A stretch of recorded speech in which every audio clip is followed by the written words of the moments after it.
Hello students, welcome to I exam B. This is Sonal Saklani.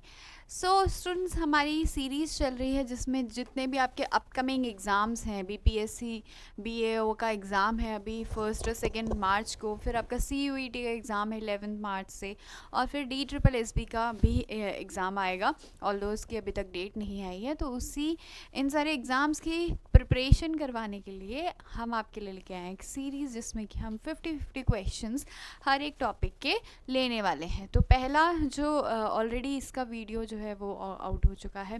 50 questions हमने उसमें agronomy के discuss करे थे, और आज हम डिस्कस करने वाले हैं 50 क्वेश्चंस हॉर्टिकल्चर के। ठीक है, बने रहिए पूरे सेशन में। और आप भी ये कर सकते हैं कि एक पेन और पेपर लीजिए और अपने मार्क्स नोट कीजिए कि कितने आप इसमें से स्कोर करते हैं। ठीक है, फर्स्ट क्वेश्चन से स्टार्ट करते हैं। अच्छा, मोस्टली इसमें जो मैंने क्वेश्चंस लिए हैं वो कहीं ना कहीं आपके एग्ज़ाम्स में आए हैं, और आपने देखा होगा कि बहुत बार ऐसा होता है कि क्वेश्चंस रिपीट होते हैं एग्ज़ाम्स में। ठीक है, सो इम्पॉर्टेंट है कि आप हर एक एग्ज़ाम के क्वेश्चंस जो हैं वो ज़रूर सॉल्व कीजिए, और यहाँ पर भी मैं आपके लिए वही क्वेश्चंस लेके आई हूँ। ठीक है, पहला जो क्वेश्चन है that is L49 also known as the Sardar is a selection from which variety of guava. तो ये वाला जो क्वेश्चन है भी कल का ही एक पेपर हुआ है आपका NHB का, उसमें ये क्वेश्चन पूछा गया था। NHB सीनियर हॉर्टिकल्चर ऑफिसर का एग्ज़ाम हुआ था, उसमें क्वेश्चन आ रखा था। ठीक है, सो L49 जो वैरायटी है बहुत ज़्यादा आपकी बोल सकते हो बहुत फेमस वैरायटी है, बहुत बार इसमें क्वेश्चन आते हैं। और ये किसके सिलेक्शन से बना है? ये सिलेक्शन हुआ है इलाहाबाद सफ़ेदा का। ठीक है, चांद सीडलिंग का सिलेक्शन इलाहाबाद सफ़ेदा से। ठीक, नेक्स्ट क्वेश्चन पे चलते हैं हम। क्वेश्चन क्या है? पंचमी। पंचमी किसकी वैरायटी है? बेसिकली ये वैरायटी का नाम है, क्योंकि आपको पता ही है कि हॉर्टिकल्चर में क्या है, मोस्टली आपके क्वेश्चंस आते हैं वैरायटी से और आते हैं आपके डेफिशिएंसी डिजीजेस से। सो ये आपका मेजर पोर्शंस हैं जहाँ से क्वेश्चंस आपके एग्जाम्स में आते हैं।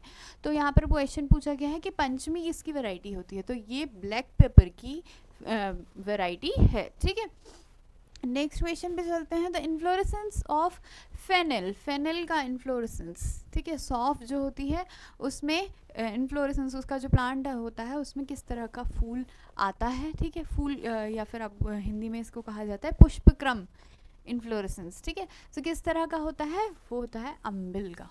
ऐसे आप देख सकते हो यहाँ पर, ये अगर आप नीचे से देखोगे तो ऐसे दिखेंगे आपको फ्लावर्स। ठीक है, सो इसको क्या कहा जाता है? अम्बिल इन्फ्लोरेसेंस। ऑलराइट, नेक्स्ट क्वेश्चन पे चलते हैं। पिंजौर गार्डन। सो आपको पता है कि आपके अलग अलग तरह के गार्डन्स होते हैं। एक तो आपका फॉर्मल गार्डन्स होते हैं और होते हैं आपके इनफॉर्मल गार्डन। फॉर्मल गार्डन जहाँ की हर चीज़ जो है ज्योमेट्रिक शेप में होती है, हर चीज़ सिमेट्री में होती है। ठीक है, सो पिंजौर गार्डन एक फेमस गार्डन है। ये किस टाइप का गार्डन है? आपका मुगल गार्डन। मुगल गार्डन किस में आते हैं आपके? ये आपके फॉर्मल टाइप के में आते हैं। ठीक है, सो ये एक टाइप का फॉर्मल गार्डन है। ठीक है, और क्या क्या होता है मुगल गार्डन के जो फीचर्स अगर हम डिस्कस करें तो इसमें होते हैं, एक तो बारादरी इम्पॉर्टेंट फीचर होता है, एक होता है रनिंग वाटर, एक इसमें इम्पॉर्टेंट फीचर होता है। ठीक है, नेक्स्ट क्वेश्चन पे चलते हैं। बेंट नेक। बेंट नेक किसका फिजियोलॉजिकल डिसऑर्डर है? ये जो क्वेश्चन आया था ये उत्तराखंड का अभी एक LEO का एग्ज़ाम था। ठीक है, लाइव स्टॉक एक्सटेंशन ऑफिसर, वहाँ पर ये क्वेश्चन पूछा गया था कि बेंट नेक किसका फिजियोलॉजिकल डिसऑर्डर होता है। तो ये रोज़ में देखने को मिलता है। होता क्या है, जब बहुत ज़्यादा हैवी हो जाता है कोई फ्लावर तो बेंड हो जाती है, उसकी जो स्टिक है वो बेंड हो जाती है। ठीक है, so that is the bend neck disorder. रोज में ये देखने को मिलता है। ऑलराइट, नेक्स्ट क्वेश्चन पे चलते हैं। This question was asked in DSSB का ही ये क्वेश्चन है, प्रीवियस ईयर क्वेश्चन पेपर से। ठीक है, कॉर्की कोर इन एप्पल्स। एप्पल्स में जो कॉर्की हो जाता है ना, अंदर का जो पोर्शन है थोड़ा कॉर्की जैसा हो जाता है, और दूसरा क्या है? Cracked fruit in peaches. So ये दोनों ही जो आपके डिजीज़ेज़ हैं वो एक कॉमन एलिमेंट की डेफिशिएंसी से होते हैं, और वो एलिमेंट है आपका बोरॉन। ठीक है, नेक्स्ट चलते हैं। डेफिशिएंसी डिजीजेस इंपॉर्टेंट है एग्जाम पॉइंट ऑफ व्यू से। ठीक है, next question is bending in guava. So guava में जो है बेंडिंग क्यों की जाती है? गुआवा के अलावा आपका टोमेटो जो है उसमें भी बेंडिंग की जाती है। क्यों की जाती है bending? To have a better fruit. इसमें क्या करते हैं, जो जहाँ पर भी फ्रूट वाली जो आपकी ब्रांचेस होती हैं उनको बेंड कर देते हैं, ताकि जितना भी आपका फोटोसिंथेसिस वगैरह है, जितना भी फूड फॉर्म हो रहा है वो उसमें जाके मतलब उसमें जाके एक्यूमुलेट हो जाए, वो बेटर फ्रूट्स वहाँ पर बने, ठीक है। Next is पेपेन is extracted from which of the following fruit. सो पेपेन किससे एक्सट्रैक्ट किया जाता है, ये आपका पपाया, ये काफ़ी इजी सा क्वेश्चन है आप, ठीक है। सो पपाया से पेपेन, बेसिकली इसका जो लेटेक्स होता है वाइट कलर का लेटेक्स, उसमें पेपेन एंजाइम प्रेजेंट होता है, ठीक है। Next is what is the time of flowering in pomegranate during मृग बहार। अब देखिए 3 तरह की बहारें आती हैं, ठीक है, आपका जो पोमग्रेनेट है और साथ ही साथ गुआवा में भी, ठीक है। तो सबसे पहले आपका आती है जो आपके अम्बे बहार होती है, यानी कि मैंगो के साथ, मैंगो की फ्लावरिंग के टाइम पे ही इनमें भी फ्लावरिंग होती है, ठीक है। सो आम होता है तो उसी से अम्बे बहार है, ठीक है। तो पहला आता है आपका अम्बे बहार, ठीक है। सेकंड जो आता है आपकी मृग बहार,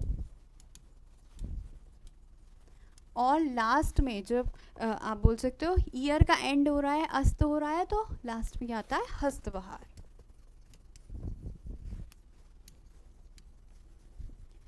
ठीक है। बहार यानी कि फ्लावरिंग, ठीक। क्वेश्चन क्या पूछा गया है, टाइम ऑफ फ्लावरिंग क्या है, तो टाइम ऑफ फ्लावरिंग अम्बे बहार का क्या होता है आपका अराउंड मार्च अप्रैल या फरवरी मार्च के टाइम पे, ठीक है। फिर नेक्स्ट आता है आपका मृग बहार, मृग बहार में अराउंड जून जुलाई के टाइम पे फ्लावरिंग होती है। और लास्ट वाला जो हस्त बहार है, इसमें ईयर एंड यानी कि सितंबर अक्टूबर के टाइम पे इसमें फ्लावरिंग होती है, ठीक है। तो ये 3 तरह की बहार है, और सिमिलरली आपके जो गुआवा है उसमें भी यही 3 तरह की बहार होती है। अब मुझे न्नीचे कमेंट सेक्शन में आप बताइएगा कि इन तीनों बहार में से गुआवा में सबसे अच्छी वाली किसको कंसिडर किया जाता है, यानी कि जिसके फ्रूट्स सबसे ज़्यादा न्यूट्रिशियस होते हैं, सबसे ज़्यादा अच्छे फ्रूट्स होते हैं, वाटर कंटेंट जिनमें कम होता है, ठीक है। Next question is scooping is a special operation done in which of the following vegetable. So scooping क्या करते हैं, बेसिकली जैसे आइसक्रीम का स्कूप होता है वैसे ही एक स्कूप यहाँ से निकाल लिया जाता है। क्यों निकाला जाता है, क्योंकि देखिए ये जो आपका कॉलीफ्लावर है इसमें क्या होगा, अभी तो ये इमेच्योर है, जब ये मेच्योर होने लगता है यानी कि जब ये आपका रिप्रोडक्टिव फेज़ में जाने लगेगा, वेजिटेटिव फेज़ से रिप्रोडक्टिव फेज़ में जाने लगेगा, तो यहाँ से फ्लावर स्टॉक्स निकलते हैं बीच बीच में से, ठीक है। सो फ्लावर स्टॉक्स को निकलने के लिए यहाँ पर बीच में स्पेस चाहिए होता है। अब स्पेस करने के लिए क्या होगा, या तो आप स्कूपिंग करके इसको ईजिली आप स्पेस दे दो और वहाँ से फ्लावर स्टॉक ईजिली निकल जाएगा, या फिर ये क्या करेंगे थोड़ा डिसइंटीग्रेट होगा और फिर वहाँ से फ्लावर स्टॉक निकलेगा, ठीक है।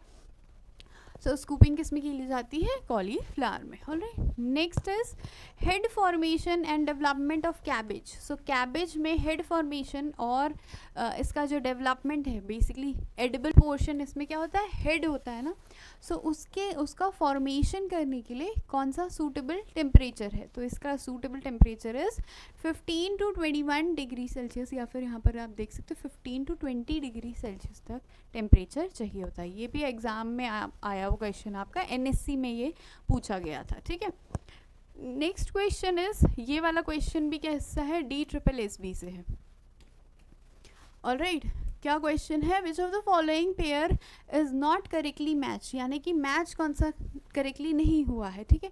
पपाया क्या है, पॉलीगैमस होता है, पॉलीगैमस यानी कि इसमें अलग अलग तरह के फ्लावर्स आते हैं, इसमें आपके फीमेल फ्लावर भी होते हैं, मेल फ्लावर्स भी होते हैं, और हर्माफ्रोडाइट फ्लावर्स भी होते हैं, सेम प्लांट में आ सकते हैं, ठीक है।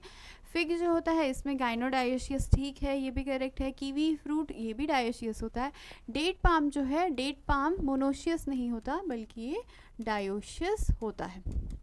डायोशियस कंडीशन क्या होती है, मोनोशियस क्या होती है, तो मोनोशियस यानी कि सिंगल प्लांट है, मोनो मतलब सिंगल प्लांट में ही मेल और फीमेल फ्लावर्स प्रेजेंट होते हैं। वेरएज डायोशियस कंडीशन क्या होती है कि अलग अलग प्लांट होगा, यानी कि एक प्लांट जिसमें सिर्फ फीमेल फ्लावर्स होंगे और दूसरा प्लांट जिसमें सिर्फ मेल फ्लावर्स होंगे, ठीक है। So date palm is a dioecious. Next question में चलते हैं, which is an example of false fruit. False fruit क्या होता है? देखिए ट्रू फ्रूट्स होते हैं जो कि आपके जो ओवरी है उसी से फॉर्म होते हैं, ठीक है। और ओवरी के अलावा कोई और पार्ट से अगर फॉर्म होगा फ्रूट तो उसको क्या कहा जाएगा? फॉल्स फ्रूट या फिर स्यूडोकार्प भी किसे कहते हैं, स्यूडोकार्पिक फ्रूट्स भी इन्हें कहा जाता है, ठीक है। Formed from parts other than ovary wall से अलग पार्ट्स में, ठीक है। सो इसका एग्जाम्पल यहाँ पर कौन सा है? एग्जाम्पल है इसका एप्पल। एप्पल कहाँ से डेवलप होता है? थैलेमस से डेवलप होता है, ठीक है। Next question is Zardalu mango and Maghi Paan got the GI tags, ठीक है। सो ये अराउंड 2019 में इनको GI टैग मिला था। जर्दालू मैंगो और माघी पान को कहाँ से मतलब कौन से जगह से ये बिलोंग करते हैं? अब ये क्वेश्चन जो है ये बिहार वाले स्टूडेंट्स के लिए बहुत इंपॉर्टेंट है क्योंकि बिहार ही इसका आंसर है, ठीक है। तो बिहार का ये जो जर्दालू मैंगो है वो फेमस है, ठीक है, और वहीं का माघी पान भी फेमस है। और इसके अलावा वहाँ पर और भी चीज़ें हैं जैसे कि आपका शाही लीची है। शाही लीची ये कहाँ से फेमस है? ये मुजफ्फरपुर जो जगह है आपके बिहार में वहाँ का फेमस है। फिर इसके अलावा भी एक और GI टैग था जो कि अभी मुझे याद नहीं आ रहा, अभी मुझे याद आएगा तो फिर मैं आपको बताऊंगी, ठीक है।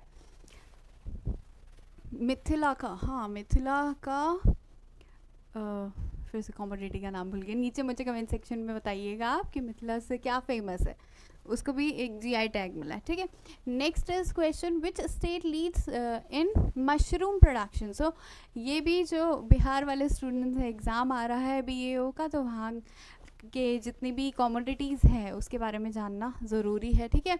सो मशरूम के प्रोडक्शन में बिहार फर्स्ट रैंक करता है। इसके अलावा किसके प्रोडक्शन में रैंक फर्स्ट करता है? लीची के प्रोडक्ट, ठीक है। सो लीची में भी बिहार फर्स्ट नंबर पे है और साथ ही साथ मशरूम के प्रोडक्शन में भी बिहार फर्स्ट नंबर पे है। ऑलराइट, नेक्स्ट क्वेश्चन है मुख्यमंत्री बागवानी यानी कि गार्डन, अपना जो घर का बगीचा होता है, बागवानी मिशन योजना ये कौन से स्टेट की स्कीम है? ये भी आपके बिहार स्टेट की स्कीम है, एक फेमस स्कीम है जिसमें जो बागवानी करने को क्या आपको एक बोल सकते इंसेंटिव दिया जाता है कि बागवानी करनी चाहिए, मतलब ऐसा स्कीम रन करी है बाय दी गवर्नमेंट, ठीक है, स्टेट गवर्नमेंट की तरफ से ही हुई है ये शुरू। Next is for hardwood cutting. Hardwood cutting देखिए प्लांट प्रोपगेशन के अलग अलग मेथड्स होते हैं, उसमें ही आपके कटिंग्स का मेथड होता है। हार्डवुड कटिंग होती है, सॉफ्टवुड कटिंग होती है, हर्बेशियस कटिंग होती है, रूट कटिंग होती है, तो ये अलग अलग तरह की कटिंग्स हैं, ठीक है। सो हार्डवुड कटिंग में यहाँ पर पूछा गया है कि साइज़ कितना जनरली हम लेते हैं, तो 10 to 45 सेंटीमीटर की आप जो स्टेम है वो हार्डवुड कटिंग में ली जाती है और उसकी जो थिकनेस है वो पेंसिल थिकनेस की होनी चाहिए, यानी कि जितनी ये है ना उतनी पेंसिल थिकनेस की होनी चाहिए। और साथ ही साथ और क्या इम्पोर्टेंट होता है इसमें कि बड्स होने चाहिए, ठीक है। अच्छा, अभी मुझे याद आ गया कि मिथिला का मखाना फेमस है, ठीक है, उसको GI टैग मिला है। मिथिला से मखाना जो है इसको GI टैग मिला है, ये भी आपके बिहार के एग्जाम के लिए इम्पॉर्टेंट है। Alright, next question is which method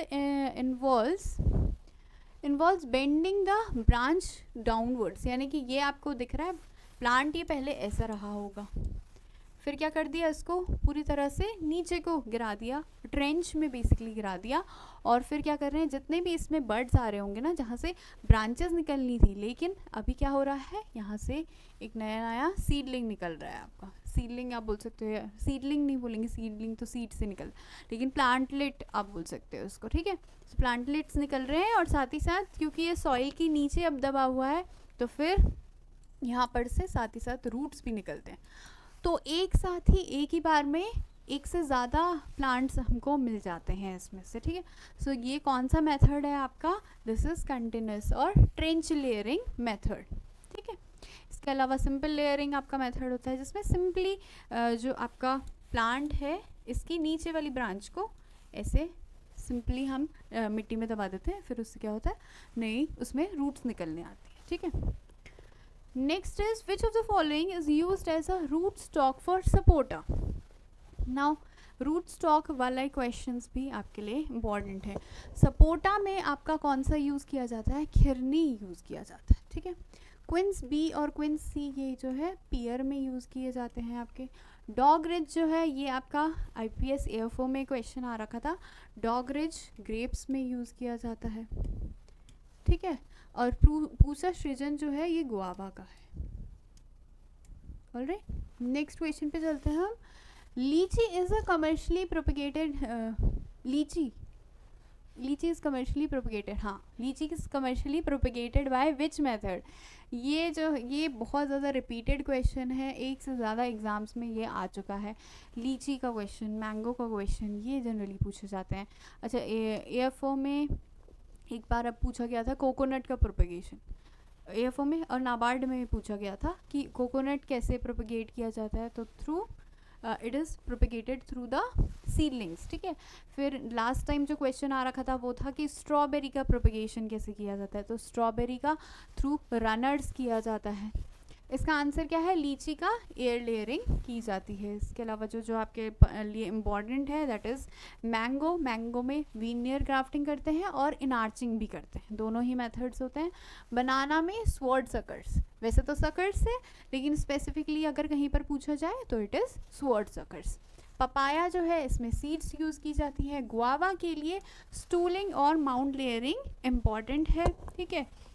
ऐसे आपका सपोटा है, सपोटा में इनार्चिंग करते हैं और स्ट्रॉबेरी के लिए रनर्स यूज़ किए जाते हैं.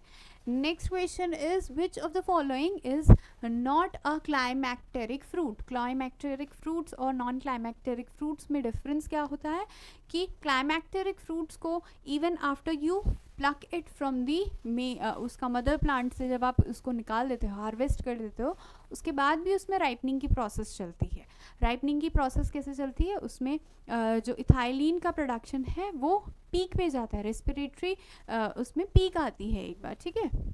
ये आप देख सकते हो क्लाइमेक्ट्रिक पीक आती है. इसकी वजह से इथाइलिन का प्रोडक्शन भी हाई जाता है और उसकी वजह से राइपनिंग होती है. वेरेज आपके जो नॉन क्लाइमेक्टेरिक फ्रूट्स हैं उनमें ये प्रोसेस नहीं होती. तो पूछा गया है कि नॉन क्लाइमेक्टेरिक कौन सा है? इसमें से ग्रेप्स हैं. ग्रेप्स के अलावा आपके सिट्रस जो होते हैं वो भी नॉन क्लाइमेक्टेरिक फ्रूट्स में आते हैं. ठीक है.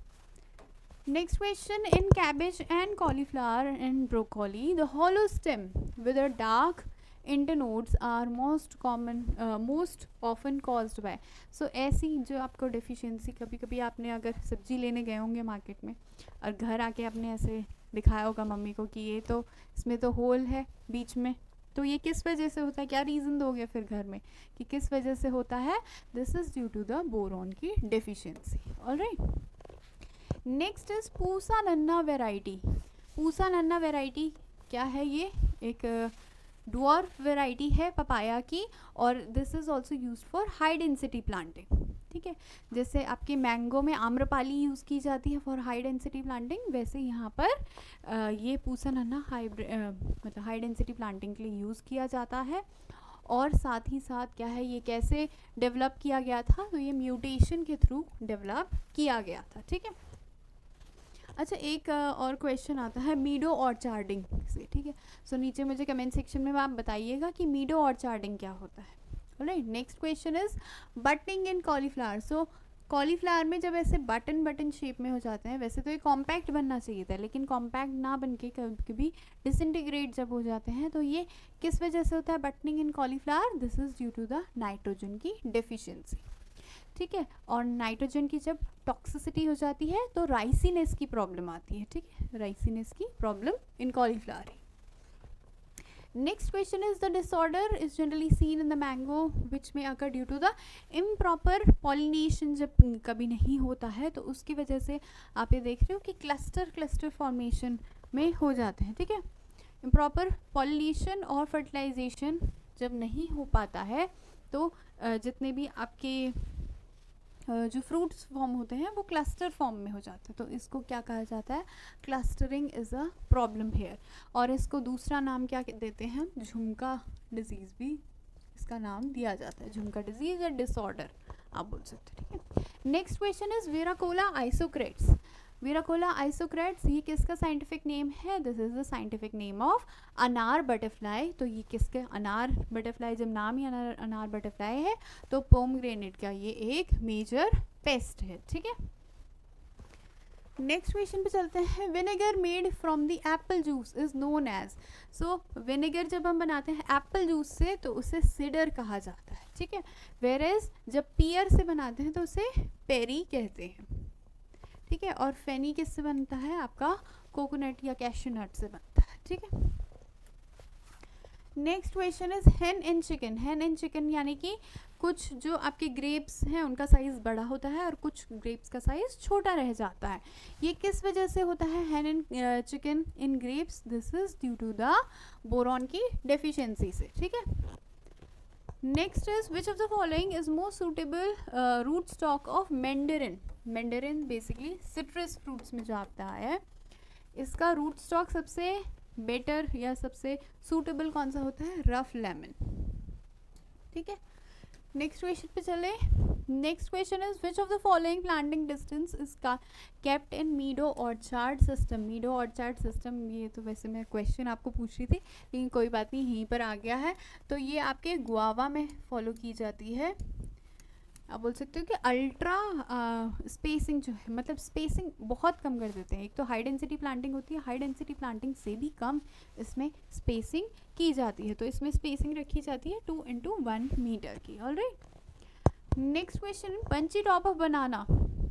ये आप देख सकते हो कि बनाना में क्या है, बहुत सारे जो लीव्स हैं वो एक ही जगह से आ रहे हैं, बंचेस में फॉर्म हो जाते हैं। तो ये किस वजह से होता है? ये होता है बंची टॉप वायरस की वजह से। और ये वायरस कौन ट्रांसमिट करता है? That is transmitted by the aphid, banana aphid, and the scientific name of banana aphid is Pentalonia nigro nervosa. Alright. Next question पे चलते हैं। IIVR यानी कि Indian institute of vegetable research, ये कहाँ पर लोकेटेड है? आपका वाराणसी में लोकेटेड है, ठीक है। Bending in guava is done to, अच्छा ये वाला जो क्वेश्चन है ये शायद रिपीट हो गया है। बेंडिंग किस लिए करते हैं हम? बेटर फ्रूट के लिए, ठीक है। Which plant growth regulator is commercially use for grapes. Grapes में जो बेरी का साइज है, बेरी यानी कि जो ग्रेप्स का होते हैं ना, उसका साइज इंक्रीज करने के लिए क्या यूज किया जाता है? We use gibberellic acid, GA, इसमें यूज किया जाता है, ठीक है। Next is citrus canker is a dash disease. तो सिट्रस कैंकर क्या होता है? बेसिकली एक बैक्टीरियल डिजीज है जो कि ज़ेंथोमोनास सिट्राई, सब स्पीशीज सिट्राई से होता है। होता क्या है? ये जो आप देख रहे हो, वैसे जो सिट्रस फ्रूट्स हैं उनमें उसके ऊपर एक तरह की आप बोल सकते हो कॉर्किंग टाइप की हो जाती है, ठीक है। तो यहाँ पर आपको लेजन्स दिखाई दे रहे हैं, ये इस वजह से होते हैं। Next is Arka Abhay. अर्का अभय किसकी वैरायटी होती है? यहाँ पर अब तो फोटो भी आ गई है। तो Arka Abhay is a variety of okra. और कैसी वैरायटी है? ये एक इंटर स्पेसिफिक हाइब्रिड वैरायटी है, ठीक है। यानी कि एबल मॉस्कस एस्केलेंटस और एबल मॉस्कस मैनी हॉट स्पीशीज की ये क्रॉस करके बनाया गया है अर्का अभय को, ठीक है। Next is the seed rate of hybrid ओकरा। अब ये गलती से जो आंसर्स हैं ये पहले ही आ चुके हैं, पर कोई बात नहीं, फिर भी आपको नॉलेज लेना ज़्यादा इम्पॉर्टेंट है ना। सो सीड रेट ऑफ हाइब्रिड ओकरा, तो वैसे जो ओकरा की वैरायटीज़ होती हैं उनका seed rate around 8 kg per hectare होता है। लेकिन हाइब्रिड जब भी हम किसी भी चीज़ का हाइब्रिड वैरायटीज़ आपने देखा होगा तो उनमें स्पेसिंग ज़्यादा रखी जाती है क्योंकि ज़्यादा विग्रोसिटी होती है और इसीलिए इनका सीड रेट काफ़ी कम होता है। तो इसमें सीड रेट कितना है? 2.5 to 3 kg per hectare. Alright, आगे करना था, पीछे चला गया। Next question is in which of the following crops often cross pollination is observed. So often cross pollination आपका देखिए, इसके अलावा क्या है, कॉटन में भी देखने को मिलता है और पिजन पी में देखने को मिलता है, ठीक है। अगर हॉर्टिकल्चरल क्रॉप्स में देखें हम तो ओकरा, चिली, ब्रिंजल, इन सब में ही देखने को मिलता है, ठीक है। कैप्सिकम में भी देखने को मिलता है ऑफन क्रॉस पॉलिनेटेड। और ऑफन क्रॉस पॉलिनेटेड में होता क्या है, 5 to 30% क्रॉस पॉलिनेशन होता है, बाकी सेल्फ पॉलिनेशन होगा, ठीक है। Next is in cucurbits which type of condition leads to more male flower formation. अब ऐसा ही एक क्वेश्चन जो है वो NHB SHO में भी आ रखा था, डायरेक्ट ये नहीं था बट उसमें ये थे कि स्टेटमेंट्स दे रखे थे और उसमें से रॉन्ग स्टेटमेंट निकालना था। तो स्टेटमेंट ये था कि लॉन्ग डेज और हाई टेम्परेचर से पिस्टलेट फ्लावर्स ज़्यादा होते हैं कुकुरबिट्स में, जबकि रॉन्ग स्टेटमेंट था क्या होता है, हाई टेम्परेचर और लॉन्ग डेज और हाई टेम्परेचर से मेल फ्लावरिंग ज़्यादा होती है सारे कुकुरबिट्स में। ठीक है, next question is phosphorus deficiency. Phosphorus की डेफिशिएंसी अगर पोटैटो में हो जाए तो ऐसे ब्लैकनिंग होने लगती है, डार्कनिंग आप देख रहे हो, तो इसको क्या कहा जाता है, डार्कनिंग ऑफ ट्यूबर्स। ठीक है, ब्लैक हार्ट किस वजह से होता है, नीचे मुझे कमेंट सेक्शन में बताइएगा। ठीक है, नेक्स्ट इज रबरिफिकेशन। रबरिफिकेशन यहाँ पर आप देख रहे हो, ये जो गार्लिक है इसमें बेसिकली जैसे आप इसको ऐसे दबाओगे तो आपको एक रबर जैसा, कभी घर में भी आप देखना कि कभी कभी क्या रबर जैसा वो फील होता है, तो ये एक बेसिकली एक डिसऑर्डर है। ठीक है, rubrification is a disorder that is related to your garlic की वजह से होता है। ठीक है, which of the following vegetable crop is rich in vitamin C. Vitamin C में कौन सी क्रॉप या कौन सी वेजिटेबल क्रॉप रिच होती है, वैसे तो सिट्रस सारे जितने फ्रूट्स होते हैं सारे रिच होते हैं, गुआवा भी इसमें एनरिच्ड होता है। यहाँ पर जो ऑप्शंस दिए गए हैं उसमें से चिली इज़ द वन जिसमें विटामिन सी काफ़ी अच्छी मात्रा में होता है, तो चिली खाना भी हेल्थ के लिए अच्छा है। ठीक है, नेक्स्ट इज पेपेन इज एक्सट्रैक्टेड। सो पेपेन आप देख सकते हो यहाँ पर ये लेटेक्स जो निकल रहा है वाइट कलर का, ठीक है, इसी में आपका पेपेन एंजाइम प्रेजेंट होता है। ये किस में होता है, पपाया में जनरली देखने को मिलता है। इसके अलावा और भी आपके बहुत सारे ऐसे प्लांट्स हैं जिनमें वाइट कलर का लेटेक्स निकलता है, जैसे कि आपका फॉर एग्जांपल कैलोट्रोपिस हो गया, ठीक है, उसमें भी वाइट कलर का लेटेक्स निकलता है। Next is blossom end rot. Blossom end rot यहाँ पर देख सकते हो कैसे ये ब्लैक कलर का हो गया, तो एंड में बेसिकली रॉटनिंग हो गई। किस वजह से होती है ये, कैल्शियम की डेफिशिएंसी की वजह से। ठीक है, लाइकोपीन। लाइकोपीन क्या होता है, बेसिकली एक पिगमेंट है जिसकी वजह से रेड कलर आता है टोमेटो में। ठीक है, अब इसके लिए जो मोस्ट सूटेबल टेम्परेचर होता है that is around 21 to 24 degree Celsius suitable temperature होता है, और 27 डिग्री सेल्सियस से ज़्यादा अगर टेम्परेचर हो गया तो इसका फॉर्मेशन नहीं हो पाता। ऑलराइट, ओकरा येलो वेन मोज़ैक वायरस कैसे ट्रांसमिट होता है, ये किस वजह से होता है, वायरस की वजह से होता है। ठीक है, और वायरस कैसे, वायरस को हमेशा ट्रांसमिट करने के लिए कोई ना कोई एक वेक्टर की ज़रूरत होती है, तो यहाँ पर वेक्टर होता है आपका white fly. Right, next question is crown choking और बटन शेडिंग। ये भी आपका IBPS AFO में क्वेश्चन आया था। ठीक है, प्रीवियस ईयर के क्वेश्चन पेपर में अगर आप देखोगे, क्राउन चोकिंग और बटन शेडिंग क्या प्रॉब्लम होती है, बेसिकली जो आपका कोकोनट है, क्राउन चोकिंग में क्या होगा कि उसमें जो इन्फ्लोरेसेंस निकल रहा होता है वो इन्फ्लोरेसेंस ठीक से नहीं निकल पाता, मतलब बीच में ही चोक हो जाता है, इन्फ्लोरेसेंस बाहर नहीं निकल पाता। ठीक है, और next is button shedding. Button shedding यानी कि जो कोकोनट बन जाता है, कोकोनट मतलब पूरी तरह बना नहीं है, इमेच्योर है और पहले ही उसमें शेडिंग होने लगती है। तो ये दो तरह के आपके फिजियोलॉजिकल डिसऑर्डर हैं जो कि कोकोनट से रिलेटेड है। Alright, next is the practice of removal of male and female flowers in the early stage of plantation of oil palm. Oil palm में कि अर्ली स्टेजेस में ही अगर अगर उसमें क्या है, रिप्रोडक्टिव ग्रोथ होने लग गई है, मतलब कि अभी सीडलिंग स्टेज में है, तो पहले क्या है, वेजिटेटिव ग्रोथ होती है, फिर रिप्रोडक्टिव ग्रोथ होती है। अब पहले ही जब वो थोड़ा सा बड़ा हुआ उसमें रिप्रोडक्टिव ग्रोथ अगर होने लग गई तो उसको हम रिमूव कर देते हैं। क्यों रिमूव किया जाता है, ताकि उसकी वेजिटेटिव ग्रोथ बेटर हो। ठीक है, वो अच्छे से रूट्स डेवलप करे, शूट्स डेवलप करे, फिर उसके बाद जब 2 to 3 ईयर्स हो जाते हैं उसके बाद उसमें रिप्रोडक्टिव ग्रोथ आने देते हैं ताकि फ्लावर्स डेवलप हो। फ्लावर्स के बाद क्या है, आपका जो फ्रूट है वो डेवलप होगा।